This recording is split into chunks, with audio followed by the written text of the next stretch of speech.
Praise the Lord. सभी को जय मसीह की। प्रभु का मैं धन्यवाद करता हूँ फिर से सुंदर समय के लिए जो परमेश्वर ने प्रदान कर दिया है और फिर से ये अवसर प्रदान किया है कि मैं उसके वचनों को लेकर आपके पास आ पाया हूँ, आप सबके मध्य में आ पाया हूँ। उसमें प्रभु का बहुत बहुत धन्यवाद करता हूँ। आइए हम लोग अविलंब छोटी सी प्रार्थना के साथ आज के संदेश को आरंभ करेंगे। सर्वशक्तिमान पिता परमेश्वर, आपको हम धन्यवाद देते हैं प्रभु जी।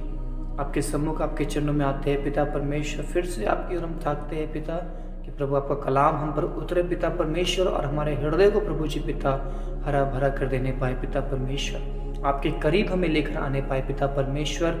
अपने रूहुल कुद्दुस के द्वारा प्रभु जी आप हम सब से हम कलाम हुए बातचीत करें पिता परमेश्वर। प्रभु यीशु मसीह के सर्व सामर्थ्य पवित्र नाम से मांग लेता हूँ, आमीन। मेरे प्रियो, हम लोग आज अपने संदेश की बुनियाद इस एक वचन से डाल लेंगे जो हमें मिलता है भजन संगीता की किताब उसका 40 अध्याय उसका पहला पद से पढ़ रहा हूँ। मैं धीरज से यहोवा की बाट जोहता रहा और उसने मेरी ओर झुककर मेरी दुहाई सुनी। उसने मुझे सत्यानाश के गड्ढे और दलदल की कीच में से उबारा और मुझको चट्टान पर खड़ा करके मेरे पैरों को दृढ़ किया है। मेरे प्रियो, यहाँ पर परमेश्वर का दास जो दाऊद है वो कहता है कि मैं धीरज से यहोवा की बाट जोहता रहा। ये जो बाट जोना है इसको बाइबल में बहुत अधिक महत्व दिया गया है। देखिए, कई बार परमेश्वर खुद कहते हैं कि यहोवा की बाट जोने वाला कभी लज्जित नहीं होगा। परमेश्वर को उसके लिए दौड़ने वालों से अधिक उसके लिए ठहरने वाले लोगों की जरूरत है। देखिए मेरे प्रियो, आज हम लोग दौड़ने के लिए हमेशा तैयार रहते हैं। हर एक जन जो है प्रभु की सेवा के लिए दौड़ने को तैयार रहते हैं, लेकिन ठहरना जो है वो हम नहीं जानते हैं। देखिएगा कि यीशु मसीह ने अपने चेलों को कहा कि जब तक स्वर्ग से सामर्थ ना पालो यरूशलेम को ना छोड़ना, और जब पवित्र आत्मा तुम पर आएगा तब तुम सामर्थ पाओगे और यरूशलेम, यहूदिया, सामरिया और पृथ्वी के छोर तक मेरे गवाह होगे। यानी यीशु मसीह ने भी चेलों को क्या कहा था? बाट जोते रहना, पवित्र आत्मा का इंतजार करना, और जब तक वो ना आए ठहरे रहना और गवाही के काम को मत शुरू करना। मेरे प्रियो, क्या होता है कि आज हम लोग बाट जोना नहीं जानते। देखिएगा कि जो कोई भी वाहन होता है, यदि वो बाइक है या वो साइकिल है या वो कार है, किसी प्रकार का कोई वाहन है, उस वाहन में जितनी भी चीज़ें होती है उसमें सबसे इम्पोर्टेंट जो होता है वो होता है ब्रेक। चाहे वो कितने ही बेहतर तरह से चले, वो आपको आनंद प्रदान कर सकती है, वो आपको खुशी दे सकती है क्योंकि बहुत सुंदर रीति से चल रही है, लेकिन यदि ब्रेक काम ना करे तो वो आपको मृत्यु दे सकती है। किसी गाड़ी का ब्रेक फेल हो जाने से कई सारे इंसानों का, कई सारे लोगों का जो है मृत्यु हो जाता है। तो ब्रेक जो है वो गाड़ी में सबसे इम्पोर्टेंट होता है। और इसी प्रकार से देखिएगा कि परमेश्वर को ठहरने वाले लोग जो है वो चाहिए, जो उसके पास ठहर सके। कभी आपने विचार किया, एलिया जो कहता था वो पूरा हो जाता था, एलिशा जो कहता था वो पूरा हो जाता था, प्रभु यीशु जो कहते थे वो पूरा हो जाता था। क्या कारण था? जब दोनों की बातों को आप देखेंगे तो आप ये पाएंगे वो दोनों ही इस बात को कहता है कि मैं सेनाओं के परमेश्वर के सामने खड़े रहने वाला, उसकी उपस्थिति में खड़े रहने वाला। तो जो प्रभु की उपस्थिति में ठहरने का आदी है वही परमेश्वर के सच्ची बातों को समझ सकता है, सुन सकता है और औरों को बता सकता है। लेकिन आज क्या है, आज हर एक लोग सिर्फ परमेश्वर के लिए दौड़ना चाहते हैं लेकिन कोई ठहरना नहीं चाहते। पर बाट जो होना बाइबल में एक बहुत ही बड़ी और बहुत ही महत्वपूर्ण सेवकाई है। हम देखते हैं कि हमारा प्रभु जो है वो जब 30 वर्ष के हुए तब उन्होंने अपनी सेवा को आरंभ किया। 30 वर्ष तक वो बाट जोहने वाली सेवा में थे, और जब 30 वर्ष तक वो बाट जोहने वाली सेवा में थे तो क्या हुआ था?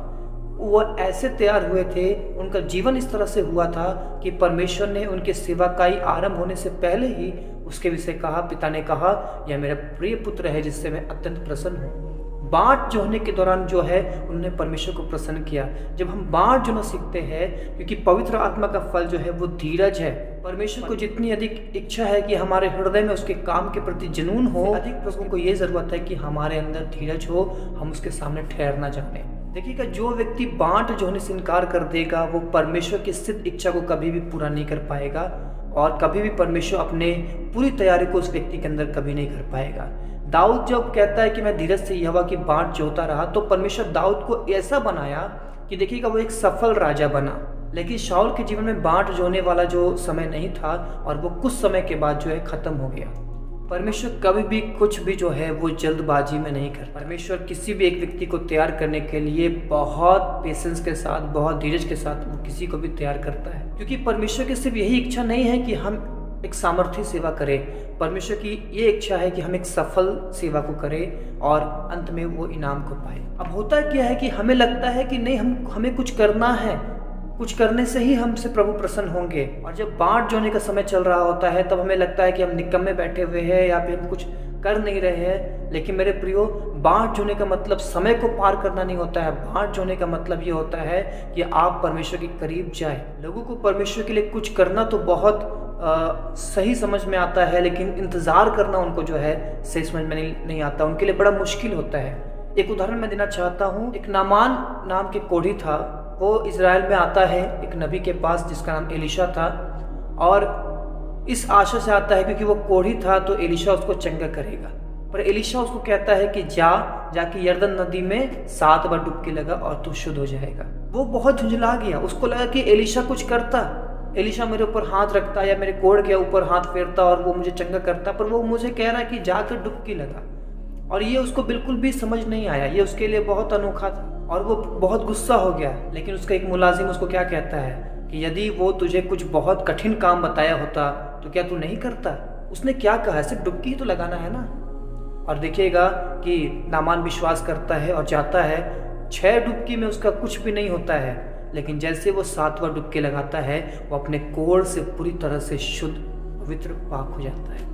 वैसे ही हमें भी लगता है कि हमें परमेश्वर के लिए कुछ करना चाहिए, लेकिन हमें परमेश्वर के लिए कुछ करने चाहिए इस सोच को रखने के बजाय हमें ये होना चाहिए कि हम परमेश्वर की इच्छा को पूरी करें। जब तक परमेश्वर आपको बांट जो नहीं सिखाएगा वो आपको इस्तेमाल भी नहीं करेगा। और मेरे जिस भी भाई को या बहन को ऐसा लगता है कि कुछ नहीं करना, इंतज़ार करना, बांट जोना, उसमें हमारे लिए कुछ नहीं है, लेकिन मैं आपको बताना चाहता हूँ कि ऐसा होता नहीं है, पर आपके लिए ऐसा होता है। परमेश्वर ऐसा करता है कि जब आप बांट जो रहे होते हैं उस वक्त में आप कोई सेवा नहीं कर पा रहे होते हैं, क्योंकि परमेश्वर आपको बिल्कुल स्थिर करता है और कुछ बताता है, कुछ सिखाता है। उस समय का भी आपकी मजदूरी जो है वो बनती है और परमेश्वर उसको आपको तब देगा जब आपका वो समय पूरा होगा। इसका एक मैं बहुत बड़ा उदाहरण आपके सामने रखना चाहता हूँ। एलिशा नाम का एक नबी था जो एक औरत को कहता है कि देखो, इज़राइल में परमेश्वर की इच्छा है कि अकाल पड़े, तुम क्या करो, अपने परिवार को लेकर किसी और देश में चले जाओ। और वो स्त्री जो है अपने परिवार को लेकर दूसरे देश में चले जाती है और 7 साल तक अन्य देश में रहती है। 7 साल पूरा होने के बाद जब वो लौटती है तो क्या देखती है कि उसके घर, उसका ज़मीन, उसका खेत जो है किसी ने कब्जा कर लिया है। और वो जाती है राजा के पास और दुहाई देती है कि राजा, मेरे ज़मीन, मेरे खेत जो है मुझे वापस किए जाए। तब राजा उसको क्या कहता है आपको पता है? परमेश्वर के वचनों के अंदर ही परमेश्वर की गति, परमेश्वर के तौर तरीके हैं, बस हमें उसको जानने की ज़रूरत है। दूसरा राजाओं उसका 8 अध्याय में उसका 6 पद को मैं पढ़ता हूँ। जब राजा ने स्त्री से पूछा तब उसने उससे सब कह दिया। तब राजा ने एक हाकिम को यह कहकर उसके साथ कर दिया जो कुछ इसका था, वरन जब से इसने देश को छोड़ दिया तब से इसके खेत की जितनी आमदनी अब तक हुई हो सब इसे फेर दे। 7 साल तक वो स्त्री अपने देश में नहीं थी, लेकिन जब वो आती है वापस तो देखिएगा 7 साल तक वो बांट जो ही कि कब अकाल खत्म होगा और मैं अपने देश को लौटूंगी। और जब वो लौटती है तो देखती है कि उसके जायदाद पे किसी ने कब्जा कर रखा है। और जब राजा की दुहाई देती है तब जब राजा उसके जायदाद को वापस करता है, उसने कोई खेती बाड़ी नहीं किया था, लेकिन जितना आमदनी उसके खेती बाड़ी से हुआ 7 साल में उसके गैर मौजूदगी में, वो सारा आमदनी भी उसको फेर दे। यानी 7 साल जो उसने इंतज़ार किया अकाल खत्म होने का, वो 7 साल तक का सारा मजदूरी उसको दिया गया। यहाँ से हम समझ पाते हैं कि जब हम लोग बांट जोने की सेवा कर रहे होते हैं, हम इंतज़ार कर रहे होते हैं, उस वक्त भी हमारे लिए मिरास तैयार रहती है। वो सारे समय भी हमारे लिए जो है वो धन संपत्ति, स्वर्गीय धन संपत्ति हमारे लिए इकट्ठा करती है। और वही बात है कि जब हम बांट जो कर आगे निकल जाते हैं, हमें परमेश्वर उन सत्यानाश के गढ़ों से, उन परिस्थितियों से निकाल लेता है। अब वो हमें सामर्थ्य रूप में इस्तेमाल करना शुरू करता है, तो उन सारे के सारे जो बांट जोने का वक्त था उसकी भी सारी मजदूरी जो है वो हमको तब देता है। और हम आश्चर्य करते हैं कि कैसा बदला हमको मिल रहा है। ये वही समय का आपको बदला मिल रहा होता है जो समय आपने बांट जो कर, धीरज धरकर, परमेश्वर की उपस्थिति में बैठकर, उसकी पहचान में बढ़कर, उसकी इच्छाओं को जानकर सिद्ध हो रहे थे, तब का वो मजदूरी परमेश्वर आपको वापस करता है। उन समयों का भी मजदूरी प्रभु आपको देता है। सो मेरे प्रियो, बाँट जोहने वाले बने, क्योंकि जो व्यक्ति बाँट जोहना सीख गया परमेश्वर का, वो कभी लज्जित नहीं होगा। जो व्यक्ति बाँट जोहता है परमेश्वर का, बाइबल बताती है कि ऐसा परमेश्वर और कहाँ है जो अपने बाँट जोहने वाले के लिए काम करे। सिर्फ हमारा परमेश्वर है जो अपने बाँट जोहने वाले, अपने इंतज़ार करने वालों के लिए काम करता है।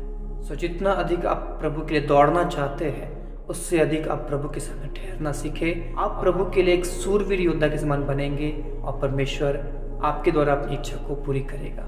God bless you. प्रभु आप सबको आशीष दे। हम फिर से मिलेंगे नए संदेश के साथ। तब तक अपना ख्याल रखें, प्रभु बढ़ते रहे। सबको जय मसीह की।